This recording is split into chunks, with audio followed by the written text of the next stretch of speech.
months, After just 2 months, 18 plus, everybody can get a booster. everybody can get a booster. For So, Moderna and Pfizer, different thresholds in terms of prioritization. yep, anyone over 65 can get the booster for Moderna and Pfizer, so long as it's been 6 months since you received your second dose of that primary series.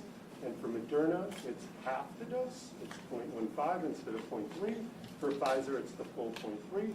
This is just the way they did the trials, so they look at all the safety, all the efficacy, all of the effectiveness based on those trials, so that's why we land where we are. The FDA and CDC also recommended 18 and older if you have a chronic condition, if you have an exposure at work. There's a list of all of the workplace exposures. And then, and I think really importantly for Californians to understand, those who really live in communities where there's been well-documented social inequities, some of the communities that have been hardest hit by COVID, lots of infections, lots of deaths. We've talked about those as the Healthy Places Index quartile 1 throughout this pandemic. In those communities, individuals 18 and older should consider, have a conversation with their provider and determine whether they should also get a booster. And as we enter these winter months, these next many weeks, we think start to gather for the holidays, this is the time to have that conversation and make that determination. And we'll reinforce that in a second, but just very quickly, you get J&J, I get J&J, but I'm choosing not to do J&J today, not because I had any problems with J&J, in fact, it went beautifully, but to make the point about the opportunity to mix and match. So there's no problem, so I had the choice. I could do J&J again, I could do Moderna, Pfizer, talked to my doctor. He said, well, I have Moderna. I said, well, that's perfect, but, you know, could have been Pfizer. But why'd you choose Moderna? Now I wonder. Now you're going to put... Yeah, I'm putting you on the spot. You know, first off, mixing and matching is something we do commonly in vaccines. A lot of people don't even know when you walk into your doctor's office and you get a vaccination, whoever tells you what the manufacturer of your vaccine is. They tell you what it prevents, what it protects you against, and that's what we're doing now. So this idea of mixing and matching, it's an age-old tradition in vaccinations. We've done it many, many times. I did it myself in pediatric practices. You get a vaccine 1 month, it's from one manufacturer, the next month, the same vaccine. The difference between J&J and the mRNA vaccines, the Moderna and Pfizer, is they work a little bit differently. So sometimes, you know, some people may say, hey, let's mix up the modalities, really challenge the immune system, get that response looking a little different. And so some people might say, hey, mixing and matching makes more sense. Other people had really good experiences. I heard some stories of some older Californians who said, I got one, it went well, I want to get another one just the same because I don't want to risk having you know, a few days of impact or whatever it might be. All good choices, all to really create stronger protection for us. So let's do it. let's do it. So again, the boosters are not the original full doses. Well, this one is Moderna. If you, for your first 2 doses of Moderna, you would get 0.3 first, then 0.3 the second time. Here, the boost is 0.15, half of that. But Pfizer booster would be the same, and so would J&J. So this is the only one that actually has half a dose, and that's the way they tested it. They saw it to be safe and effective, so that's how it's approved. Thank you, doctor. That's why we brought our doctor. Plus to do this. All right. And I did my flu shot last week. Yeah. We want to remind everybody to get their flu shot as well. And there's no issues. Flu shot, vaccine, I mean, right, Mayor? That's right, get it all. Get it up. All right, Governor, this won't hurt a bit. Actually, legitimately doesn't. Look at that. Can't That's even better see than the where I flu went in. shot. That is legitimately better. I'm just speaking out loud. Let's get the bandit on. All right. All right, now Unbelievable. the 15-minute observation. 15 minutes? Oh, you can't, what, you're not going to let me talk for 15 minutes? Well, you can sit and talk. Okay. All right, let's be official. All right, thanks, everybody. Sorry to make you experience that. Governor, here's your Oh, I get my vaccine lollipop? card. It's under the other dose, so not the second dose, even though it is your only second dose. You got J&J, but it's all up to date with Moderna and the lot number and everything else. Congratulations. Congratulations. I think it's a big deal. Congratulations. Where we going? So the governor will be back after the observation period.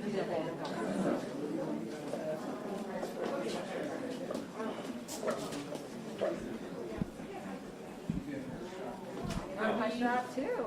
Yeah. Do you have another doctor? And a doctor?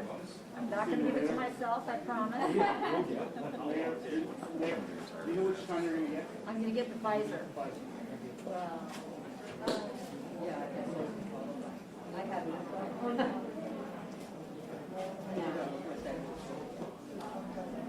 How's everybody doing? Oh. You want another shot? You got anything? Yeah. You want Pfizer? Okay, yeah, take it. You want to introduce So we're going to have Asian Health Services Chief Medical Officer who's going to be administering the booster shot for our very own Oakland Mayor, Libby. And you are? This is Dr. Mike Nguyen, the Chief Medical Officer at Asian Health Services.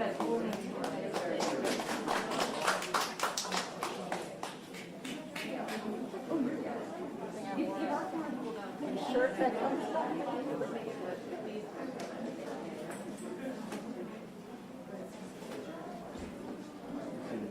Oh, and definitely confirm. Yeah, totally. I just want to make sure you're right.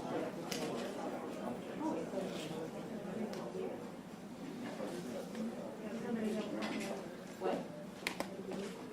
Great way to make yourself safer, your family safer, and your whole community safer. As soon as you're eligible, get your booster. Woohoo!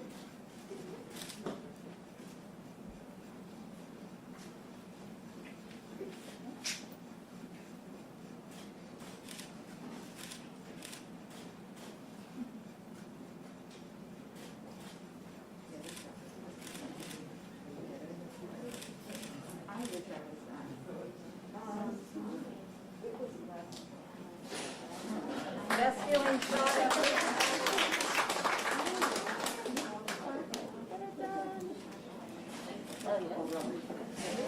Mayor, what shot was it? This was a Pfizer. So I got the Pfizer vaccine. I got it at the Coliseum site. Thank you, Joe Biden and Kamala Harris and the County of Alameda.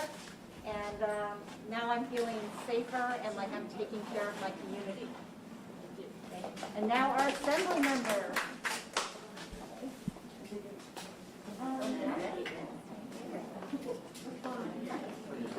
So everyone, this is Assembly Member Mia Banta and our Chief Medical Officer is administering for vaccines.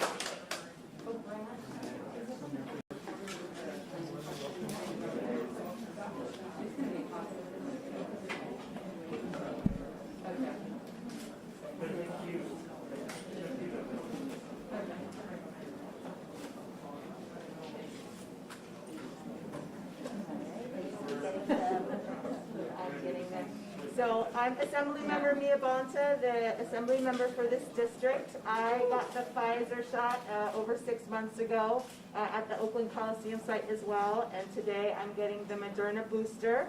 I have two old elders in my family who I live with, and children. I'm around children all the time who are under 12 and who aren't vaccinated right now, and really think it's important to be able to support my community and my family to be able to get vaccinated and get this booster shot to keep myself safe, my family safe, and my community safe. Yeah. All right. Copies all of this.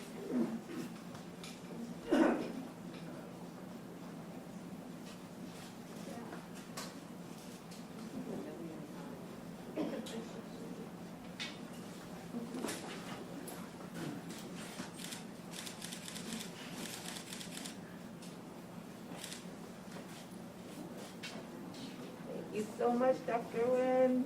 All right, you're all set. All done. Yay to Asian Health Services.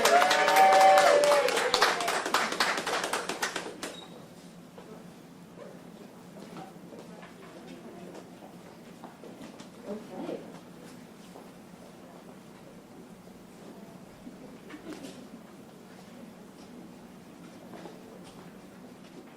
You're good. Yeah, you can talk.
Where's Laura Anthony?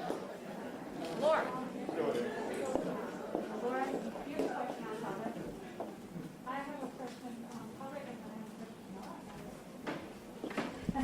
Where's Daniel?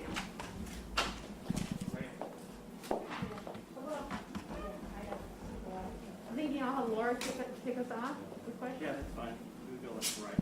Yeah, we can go left to right. You go first. And just start with the on. You know. Well, I found you. Okay.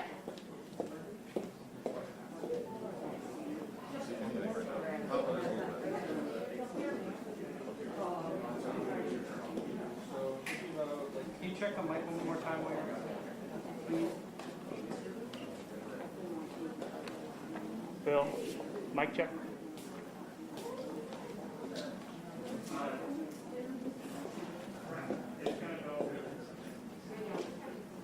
This is a microphone check from the podium. Test 1, 2, 3, 4, 5. Mic check 1, 2, 3, 4, 5. Just get like a buzz on that. We have white mountains and stuff. Everyone has their back white. Like, That's one, somebody got.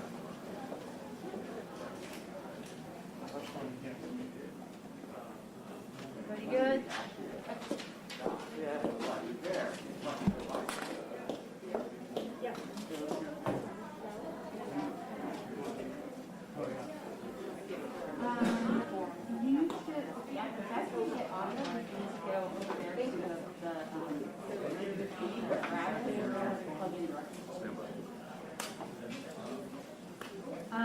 No, there are a bunch of speakers, but like you will get best calls on somewhere. Or if they tell you to put the mic in, it's fine, but that's what I was doing. Probably not there. One is zero the best thing. Yeah, I don't think I'm clear on the mic.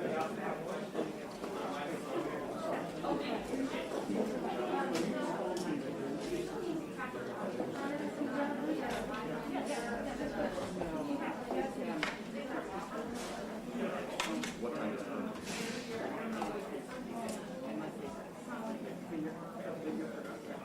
Because I was going to go live at Oakland, but if the guard's going to go somewhere else, I can just simply look live. If I want to be in Oakland, I need a guard. But if he needs to go, that's fine. Just let me know.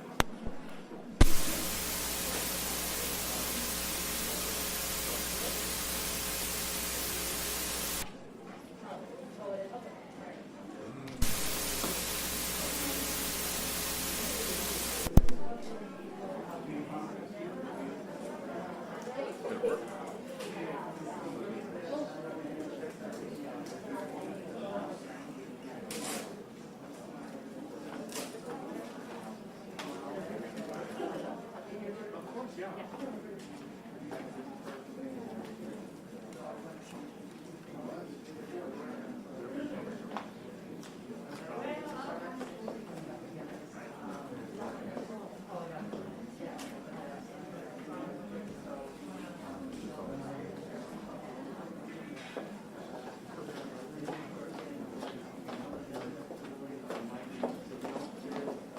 So we need to so they can, you can pass them their parking space the whole time.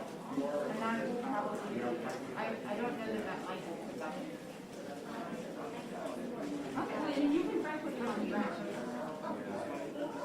If you want, but I would, if I were you, I would go to the car and get the actual. Let's go with Brad. You're okay with her putting the mic on the floor? On the floor?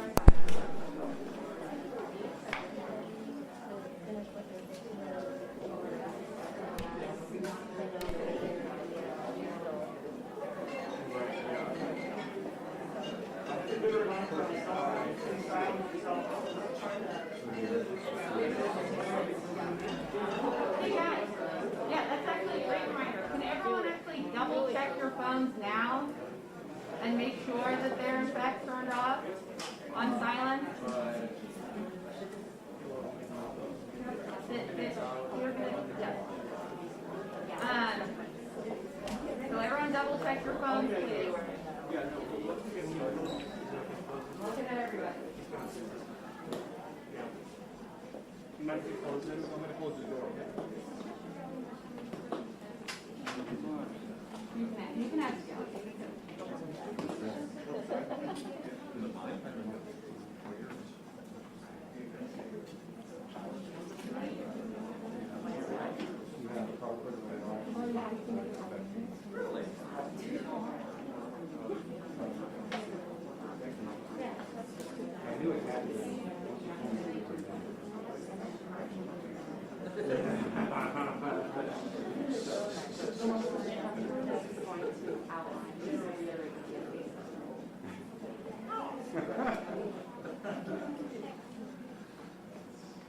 And in terms of actually people getting today, the vaccinated, also have to just let you know before, people can get extra vaccines.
Here's one more microphone check. 1, 2, 1, 2, 3.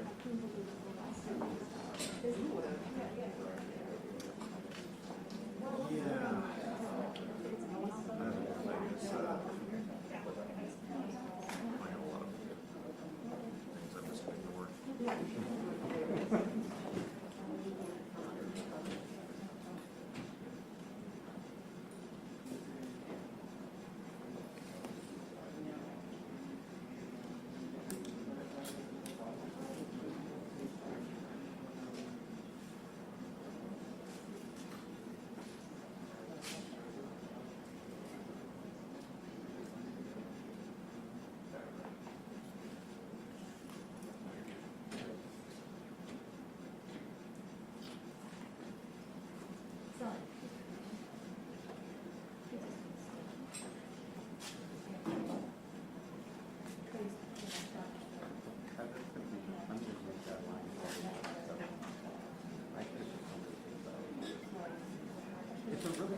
they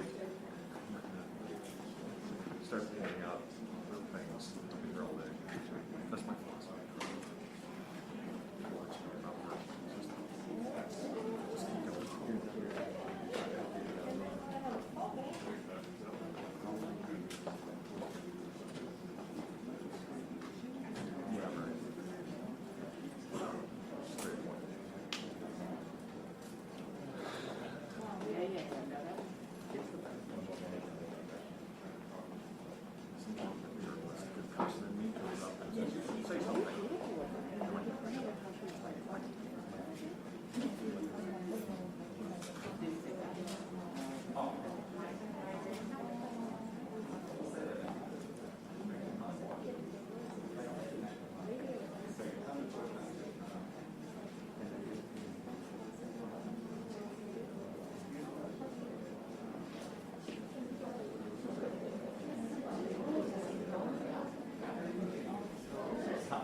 Really, I want the A plus logo and the logo.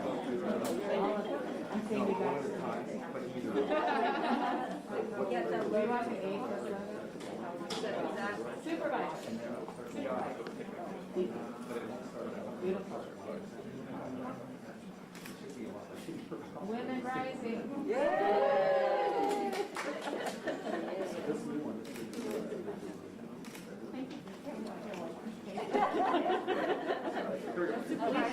I'm sorry to do this to you. Did you guys get yours? Yeah. Oh, good. We didn't have to wait for this? We did. Oh, you did? We all did? We all did. We're leaving and standing. All right, good. We all got, me and my brother. Oh, good, but you just didn't stand. Yes, I'm right here next to you. I'm sorry, where am I? You ready? Yeah. Thank you.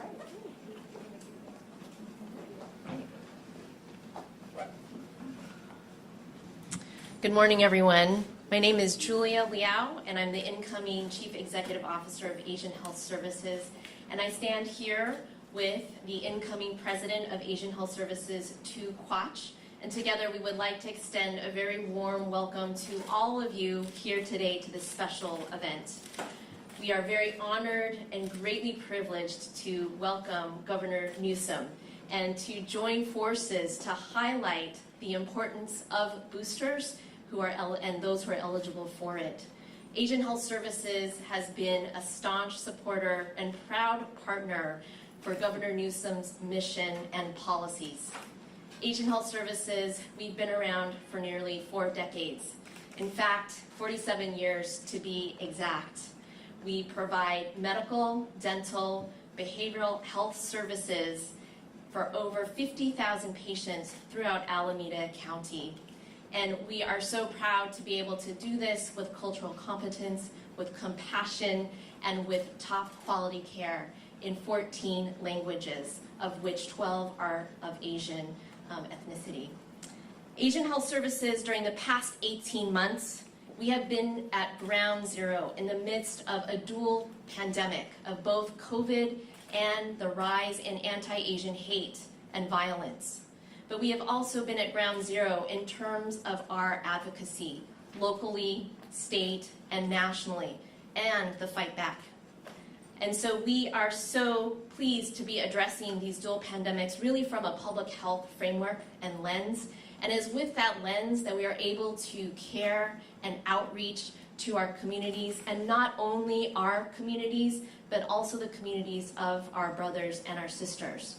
And so that is why we are so thankful for our COVID team that is here today, our patients, our frontline workers, our board members, as well as our community-based partners, and to all of you here today, because we know that really it is only together that we can actually be stronger, be safer, and healthier together.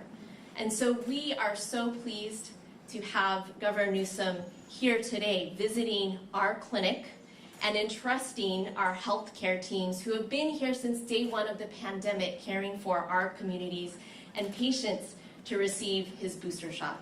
So thank you, Governor Newsom, for really being a model, again, for the importance of boosters and those who are eligible. And lastly, we would just like to thank all of our elected officials who are here today, who have been our very, very strong partners, Supervisor Wilma Chan, Mayor Libby Schaaf, and our newly elected Assemblywoman Mia Bonta. And special thanks to Dr. Mark Galley for his inspirational leadership. We are so thankful for everybody's partnership here today. So it is my distinct pleasure to now introduce our very own Asian Health Services Chief Medical Officer, Dr. Maichi Nguyen.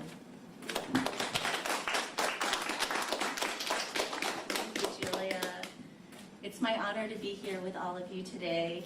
Welcome our elected officials, our board members, the press, our community, our patients, and especially our staff and community members who are here today. As an internal medicine physician and also the chief medical officer, I would have to say since shelter in place, our teams and our communities have been very tired. We have fought through many, many hardships in terms of the COVID pandemic, and as the virus and the variants change, I know too that we have changed. As a mother, as a parent, as a wife, as a member where I live and work in the same communities as our patients, I know that we've gone through a lot. Providing culturally competent care and high quality care during a pandemic is difficult. Our goal has been and always been is to keep patients, staff, and our communities safe.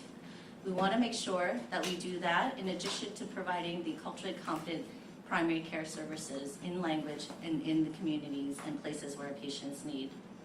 As a doctor, I emphasize ways that patients can keep safe.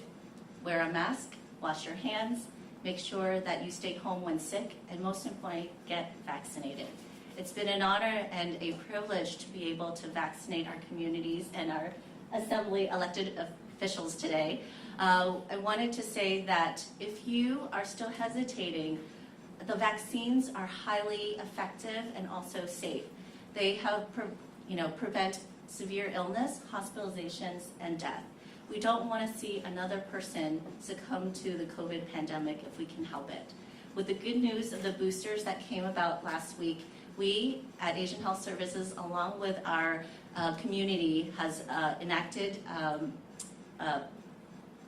different mobile dispatches and also our clinic to provide the services in language and the vaccinations that our patients truly need.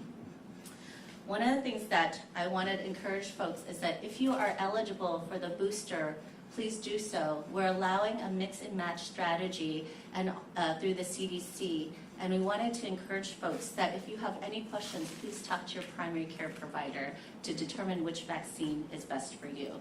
This past year, our communities have entrusted us with their health. We provided over 30,000 shots into arms. Since January 2020, we have been there for our communities through the pandemic, through discrimination, through racism, and with our elected officials to make California, Oakland, and the community a safer place. All this, we are so grateful for the continued leadership of our members, and truly we're all in this together. It is my honor to introduce the next speaker, Mayor Libby Schaaf.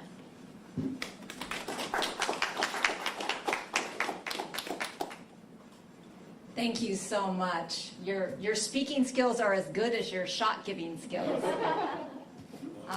Good morning, Daigaho. It is such a pleasure to be here at Asian Health Services, one of the incredible treasures of the city of Oakland. And Governor Gavin Newsom, you always give us a boost when you come to Oakland to deliver important information for our public, but also to honor the tireless health heroes that have been on the front lines of this pandemic. And you chose a great place to come today. Asian Health Services has been a trusted provider of comprehensive health to a community that has often been left out. And thanks to your leadership and Dr. Galley's, we have advanced the need to disaggregate data and really understand which communities are being left behind. At the beginning of this pandemic, we all know that so many of our Asian businesses suffered, so many of our Asian elders were afraid to leave their homes.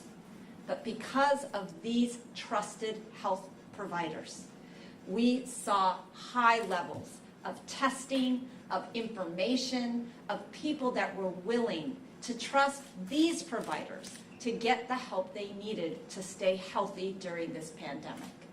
It was just weeks after the shutdown that Asian Health Services stood up a testing center in the middle of a public park with 14 different languages spoken to all those who were willing to come and receive a free COVID test and life-saving information.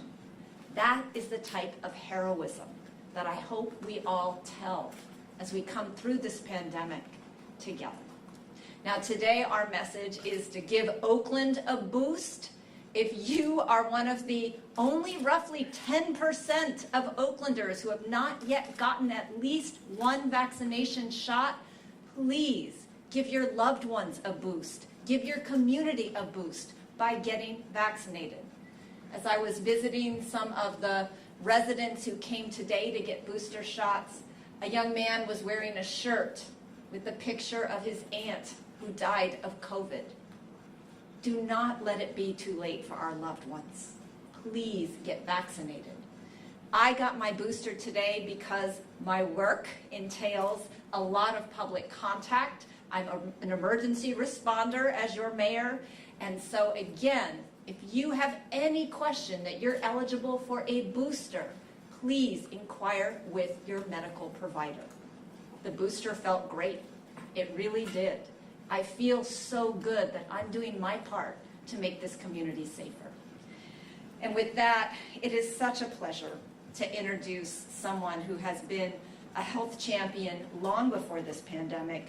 As a legislator, she served as the chair of the Health Committee, and as a county supervisor, she has been on the front lines of Alameda County's very effective COVID response, and that is Supervisor Wilma Chan.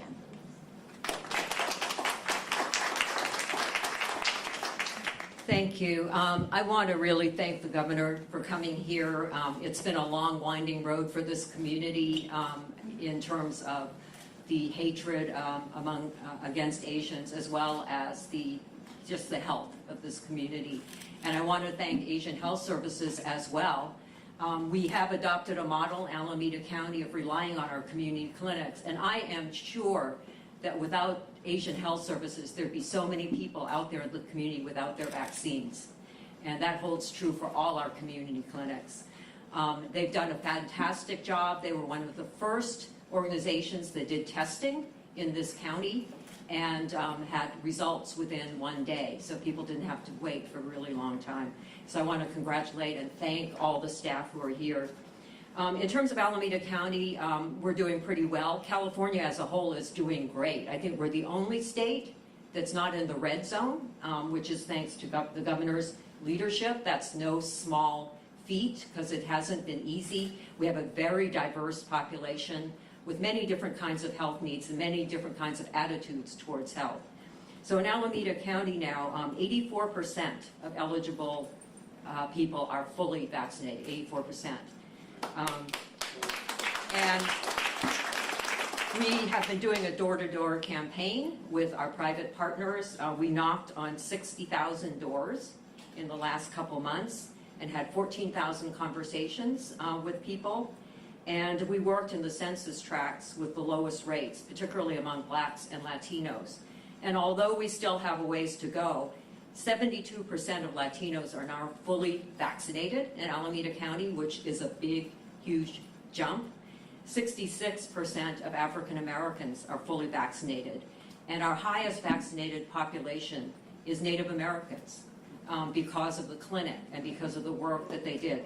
They're 96% vaccinated.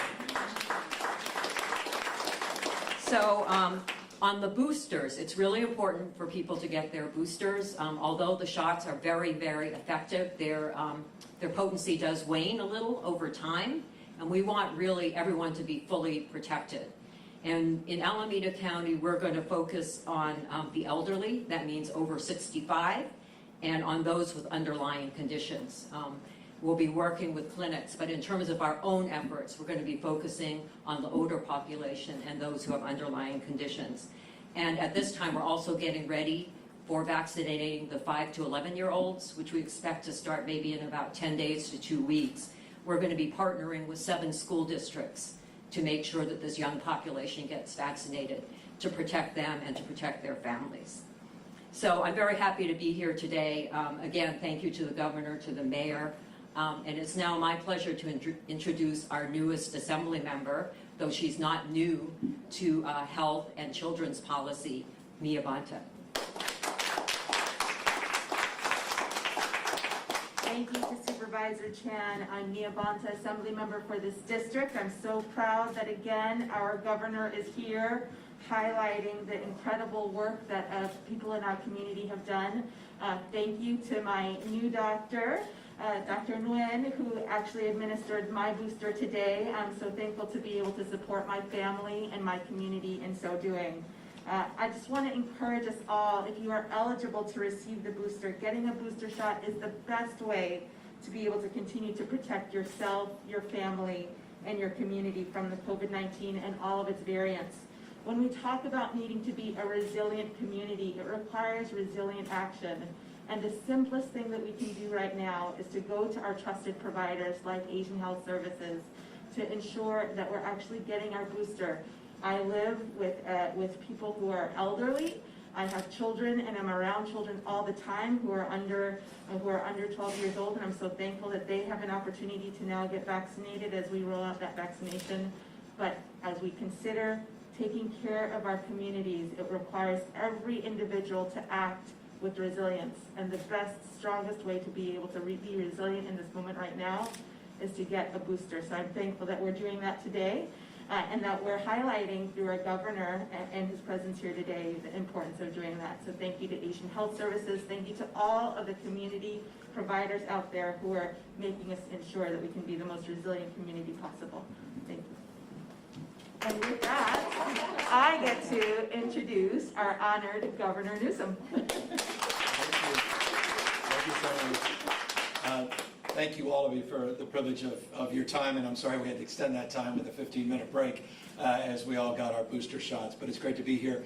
Asian Health Services, I'm grateful to all the remarkable team here that's been doing extraordinary work, and I appreciate the enthusiasm, particularly that the mayor brings to that work. I can always tell the difference between, well, when politicians mean something, you can always tell the difference. And so I can tell just in the congruency of Mayor Schaaf's enthusiastic support for this community clinic that you guys deliver.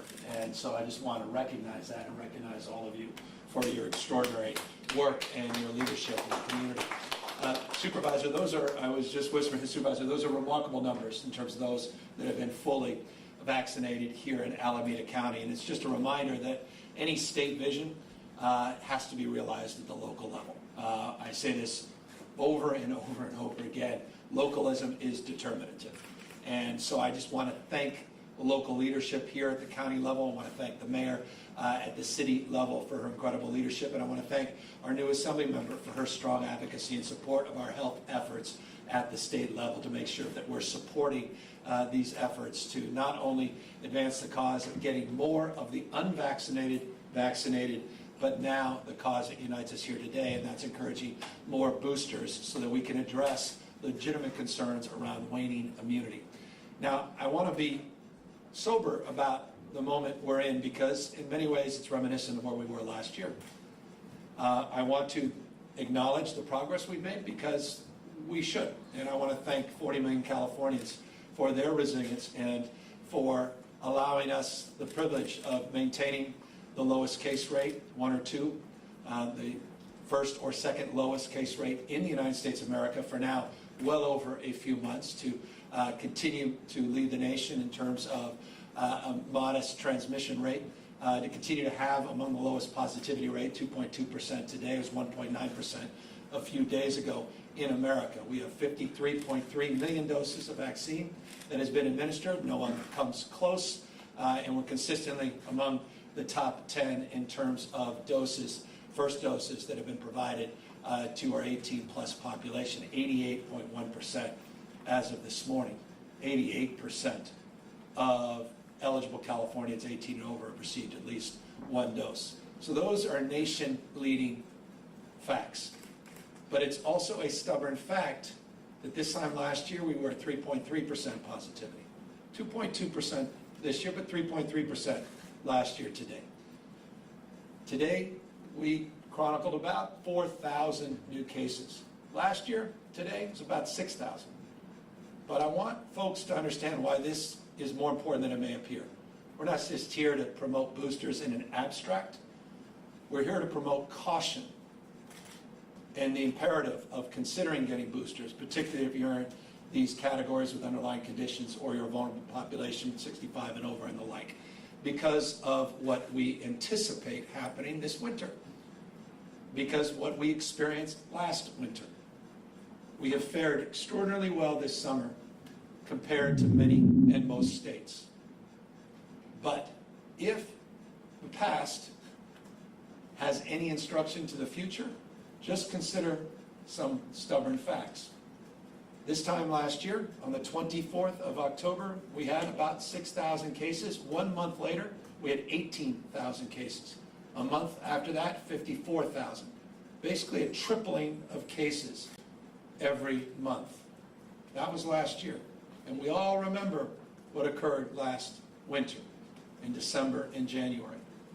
Consider the positivity rate. 3.3% this time last year. It was 6.2% a month later, basically doubled. And then it was 11.9% a month after that, Christmas Eve. Doubling again. So a tripling every month of cases last year, and a doubling of positivity every month last year. We now have the prospects of a flu season that was substantially mitigated last year because of non-pharmaceutical interventions like mask wearing and social distancing that was practiced at a larger scale than understandably it is this year. And that's why we're also encouraging folks to get the flu shots. You talked about this twindemic. You talked about the stacking of concerns. People will experience flu-like symptoms, not knowing it's COVID, or COVID-like symptoms, not knowing it's the flu. And so I'm here because we have been tracking this very closely. We have been following this data very, very closely. And we had the experience we had last year. And I want folks to know, it's not the last thing I want to communicate. I wanted to say, we all want to be past this pandemic. But we know the ticket out of this pandemic is getting these booster shots and getting the unvaccinated vaccinated. And we still have more work to do. That's why we led and continue to lead the nation in terms of doing that for all eligible students in our K through 12 education system. And that's why we leaned in 5 to 11 once full FDA authorization goes into effect. That's why we led as the first state to require, as a state employer, the largest in the state, to require our own employees to be tested and or vaccinated. And we're just beginning that process, and that process unfolds over the course of months. And I want to remind people of the importance of trying to do the same in the private sector and across the spectrum. This is an incredibly important time, because what tends to happen this time, if it happened last year, is our attention wanes. We start focusing on other things. And as a consequence, we can let our guard down. And so I want everybody to know that we're extraordinarily proud of the work that we have done together in the state and our remarkable resiliency and our nation-leading efforts. We've been led by health, and our economy is among the strongest of any state in America. Just think, last month, 24% of America's jobs once again came out of California, 44% the month before. Those things are directly connected, health and economic recovery. We want our kids back in school without episodic closures. California has outperformed the nation in keeping our kids safely back for in-person instruction because of the social emotional benefits. States that don't follow masking guidance and vaccination efforts have substantially higher school closures than the state of California. 12% of the students, 0.8% of the closures in California. So we have to maintain that discipline, that focus, but we've got to be mindful of the winter months and safely enjoying the holidays together. And I know we all need to spend time with one another. We all need to embrace, and we all need to celebrate each other, because we are all coming out of the trauma associated with this last 18 months. And I know how hard it's been for all of you, everybody here, and anyone that may be watching this press conference at home. We'll get through this. We're making progress. We're turning the corner. But let's get these boosters. Let's continue to be vigilant. Let's continue to reach out those that may be on the fence, that may be hesitant about getting a vaccine, encourage them to get a vaccine. All of us are messengers for that in terms of the safety and efficacy. We're proof. We're not asserting something. We're proving that they're safe and effective. And let us continue to lead the way across this nation. And so we're here, again, in the spirit of appreciation, but also respecting that this virus continues to throw us curveballs. And if there's anything, and I'll close with just these final words, that I'm asked all the time, what is the one thing you've learned over the course of the last 18 months? And I repeat it over and over again, humility. We've been humbled by this pandemic, by this disease. What's going on in the UK right now? Always a month or so ahead where we are in the state. We're mindful of what's going on in Israel, nation-leading vaccine efforts, a lot of breakthrough cases. Mindful of that, and I want everybody here in California to be mindful of that as well as we move forward with discipline, focus, and yes, still optimism that we will get through this, and we will. But again, let's not put our guard down. Let's get those booster shots. Let's encourage those that haven't gotten vaccines to get vaccinated. And let's continue to remind ourselves that we're all in this together. And so the spirit that brings me back to Oakland, one of my favorite cities, and my favorite region, and my favorite state, and my favorite country. It's good to be back, and it's good to be with all of you here today. And with that, we're happy to take any questions. Hi, Governor. I'm over here. There you are. we heard some great vaccine rate numbers locally from Oakland, Alameda County. But according to the LA Times, the vaccination rate and the testing for state employees, despite the requirements, is lagging behind some of these great numbers we're hearing. What would you say about that? And could we see what we saw in Washington State, where people are starting to lose their jobs? All the comments. Look, we were the first state in America to do this. We're the largest employer in California. And we went from 62 to 67% of people getting vaccinated since we put this into effect. That's pretty good progress. Over half people are getting tested, and we're doing something at scale that's never been done. So I like the progress we're making. I like being at almost 67%. I like the fact that some departments are at 90%. And we're still working through telework, people are in person in different categories. But no, I'm confident we'll work together and we'll continue to show the way. And the fact that once the mandate went into effect, which is the case with mandates across the spectrum, that they increase vaccination rates, that the numbers bear fruit to that as well. And so we're just getting rolling. And a follow-up that's sort of related, if you like hamburgers. In-N-Out Burger, Yeah, big I love deal in the Bay hamburgers. Area. In moderation, as I tell my And kids. so what would you say about what In-N-Out Burger has said? I'm not going to get caught up in the situational issues. In-N-Out Burger is one of our great home-based businesses. I have great respect, admiration. I know the folks at the headquarters at In-N-Out Burger and visited them, and we really appreciate it. A couple years back, you may recall, they doubled down on their commitment to our state, and I want to double down on my commitment to them. At the same time, they have some differences of opinion as it relates to some of these county edicts, and we have to work through them. But you know what? Through this pandemic, there's been thousands of examples like this. Some get highlighted, some don't. In this instance, there's an East Bay chain that there's a little bit more friction and frustration. San Francisco, there was a week or so ago. Other parts of the state, it's not the case. But I encourage everybody to take seriously local health orders, and I encourage everybody to support businesses that support this state. I appreciate that they're a headquartered California-based company. Hi, Governor. Matt Bigler, KCBS Radio. I've been asked to ask you about gas prices. Okay. They're approaching $5 or over $5 at many Bay Area gas stations. Is there anything the state can do about that? And is this a good opportunity to incentivize the switch to electric vehicles? Well, we've done that. 2035 will be the first state. You know, we were the first state in the country. I was proud to do this a year ago to require alternative fuel vehicles for purchase here by 2035. We did that. You saw companies like GM, Ford, and others follow suit.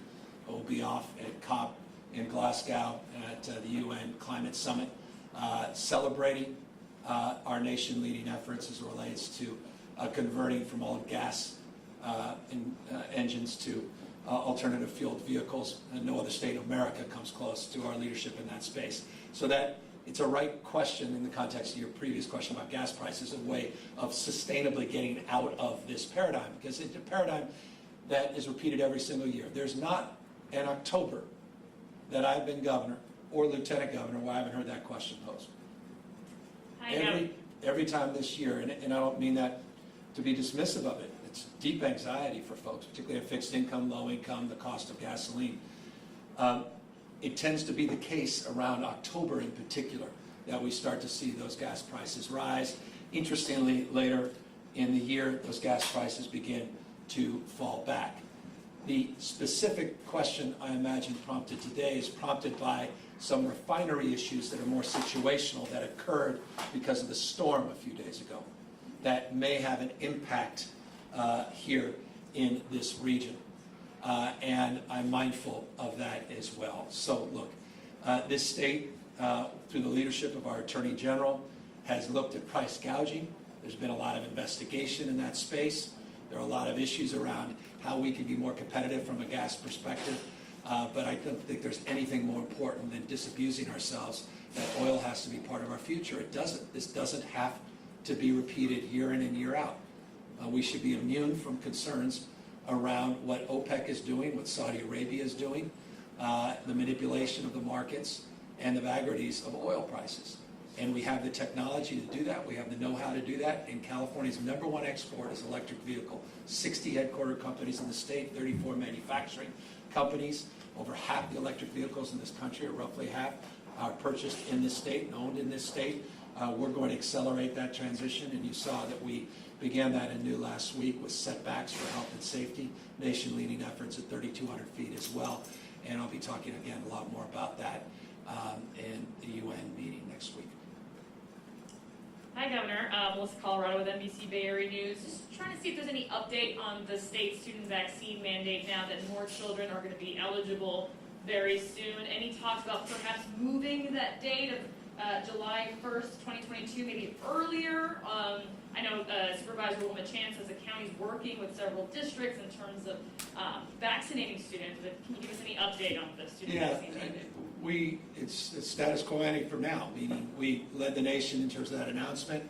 We've been working with 1,000+ school districts up and down the state of California, working with our departments to prepare for this, to work through some of the protocols and some of the concerns that have been expressed in terms of doing this at scale for 6+ million students that have, again, existing vaccine requirements. 10 vaccines have been required to send your kids to public schools for decades and decades. This is nothing new. In fact, I said this when we made the announcement. The most unsurprising announcement related to COVID was the announcement we made to add to that vaccination list, COVID vaccination, to keep our kids healthy and safe in our public schools once FDA authorization goes into effect. That has not yet happened, full authorization, not emergency use authorization. Though we saw this week, we're moving in that direction, not just 12+, but obviously 5 to 11. So we're still on that same timeline. That said, and you made this point in reference, and the supervisor's work is demonstrable in this example, we support local efforts to move those deadlines forward. And we have technical assistance teams, and we are continuing to be mindful that there are some communities and some counties and some districts that look forward to moving those dates forward, and we want to be there to support their consideration and their efforts as well. Governor, this is Carla Marinacci with Politico. Just following up on that question to make sure we understand that some school districts are moving ahead with the mandates faster than the state, like in Sacramento, for instance, some students are supposed to be vaccinated by next month. So are you worried about operational concerns there? What happens when kids are maybe turned away from the classroom for not having the shot? Yeah, we're working through all all this is the last question. No, and we have an independent study program that we modified and we've improved, working through the legislative process to improve the independent study program. This mandate's only for in-person instruction. It has a personal beliefs exemption, has a religious belief exemption. It needs to be remind parents of that. There are 10 other vaccinations that your kids get for measles, mumps, rubella, whooping cough. I find it rather just extraordinary and fascinating, some of these politicians out there that are just outraged that somehow their freedom has been impacted, yet they're doing nothing about their previous mandates that they are accountable for on all those other vaccines. It's rather curious to pick and choose. This pandemic is one that doesn't seem to concern them as much as these others that go back a century. The politics around this is disturbing to me. Lives are quite literally at risk. I found there was a politician that wants to recruit police officers, which they've died 5 times. A rate. They've died to COVID. They've died to gunfire, and yet they're claiming to be champions of law enforcement. If you're a champion of law enforcement, you support getting vaccinations. There's a lot of politics in this place. And when you are leaders of states that require close to 12 vaccines already for your kids, but you choose to not require this one, I think, humbly, you're playing politics, particularly with the pandemic. It's taken millions and millions of lives and continues to ravish this nation and our economy and our ability to safely keep our kids back in school and get them educated. It's a rather curious moment in American history. And so we'll keep our focus on encouraging people to get boosters, get vaccinated, keep our kids safe and healthy. We had a Western States Advisory Committee. Again, we double down here on science and health. We don't just listen to the FDA and others. We actually have a Western States Advisory Committee that looked at the data that came out of the FDA. We're in partnership with many other Western states, not just California-based advisory group, that unanimously recommends the boosters, that's supporting our efforts to get our kids vaccinated as well. And so we're doing so thoughtfully, and we'll continue to be mindful, Carla, of your question, and I'll close on this as it was the last question, that it's iterative. Yes, we're always concerned about the process and the application. And, process seems to be our obsession right now in Washington, D.C. around the reconciliation process. And it's stubborn, it's hard. I'm not going to suggest otherwise. When you have 1,000+ independently elected school boards in the state, or districts rather, and independent school boards and mayors and county supervisors and north, south, east, west, strong ideological leanings, it's hard to apply at scale when you're the size of 21 states combined. And so when people lead, they have natural friction. There's a dialectic there. But there's lessons learned in that process. And this is a long response to your question as I close. That when LA moved, San Francisco made some announcements, and then they pulled back a little bit. Oakland then doubled down and really locked in.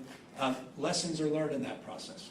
And we have advisory teams, we have technical teams. Dr. Galley meets with these folks consistently, and we're able to share those best practices, share those concerns, and work through those considerations. And again, I'm going to, Doctor, you're the pediatrician, not just our Dr. Fauci. And maybe you can just close up by walking through, because it's a really good question that was asked about the schools, and I want to just close this out. I know we're all mindful of everybody's time, but this notion of that technical experience and the best practices that you're sharing, I think is really important to highlight how we're working with folks very, very closely up and down the state. Thanks, Governor, and great. Thank you for hosting us here at this tremendous health center that has meant so much to this city and to the populations it serves. It's a privilege to be here. Thanks for the questions on schools, and on the heels of the FDA's announcement around 5 to 11, anticipating 1.2 million doses of the 5 to 11 formulation of the Pfizer vaccine available in our state in just a handful of days, anticipating starting that rollout next week. Governor, you're right. The work with school districts has been tremendous. By the middle of the month, thousands of partnerships pursued across the state to set up vaccine clinics on the campuses in order to, get kids, young people, not just 5 to 11, those 12 to 17, still working hard to get that population vaccinated, and not just the kids, the adults that take care of them, those caregivers, those grandparents who may need to do what you did today, Governor, get boosted for a number of different reasons.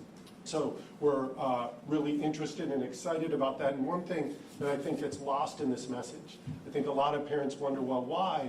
COVID hasn't affected kids as much.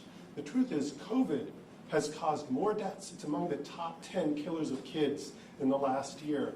CDC announced it as the 8th leading killer of young people.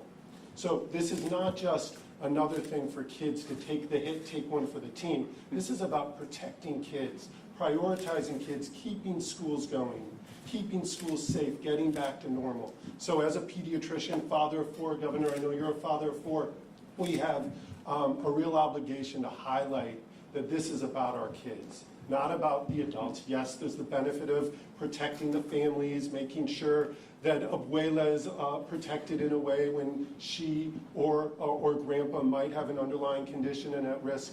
But this is really about protecting our kids. And that technical assistance, Governor, that you mentioned is working with school districts, local health jurisdictions to get the message out about how important these pediatric vaccines are.